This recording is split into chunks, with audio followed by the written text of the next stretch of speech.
Hey everyone, today I'm going to show you how to reorder pages in Adobe Scan, so let's get started with this quick tutorial. First, go ahead and scan your document using the Adobe Scan app. Once you've finished scanning all the pages you need, you'll be ready to organize them in whatever order makes sense for your document. Now, direct your attention to the bottom of your screen. You'll see several options there, and you'll want to tap on the one that says Reorder. This is the key feature that lets you reorganize your scanned pages in any sequence you prefer, which is incredibly useful when you've accidentally scanned pages out of order or need to restructure your document. After tapping Reorder, you'll now see all your scanned pages displayed in a grid layout. This view gives you a complete overview of your entire document, making it easy to identify which pages need to be moved.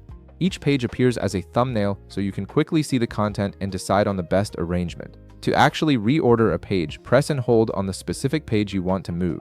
When you do this, the page will lift slightly from the screen, indicating that it's now movable.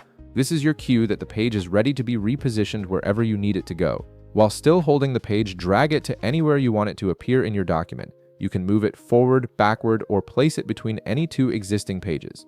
The other pages will automatically shift to make room for the page you're moving, so you'll see the document reorganize in real time as you drag. Once you've positioned the page exactly where you want it, release your finger to drop it into place.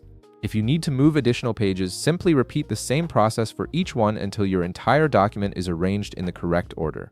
When you're satisfied with the new page order, tap the check icon at the top of the screen. This confirms and saves your changes, locking in the new arrangement of your document. And that's it, you've successfully reordered the pages in your scanned document, making it organized exactly the way you need it. If this video helped you out, be sure to leave a like, subscribe, and I'll see you in the next one.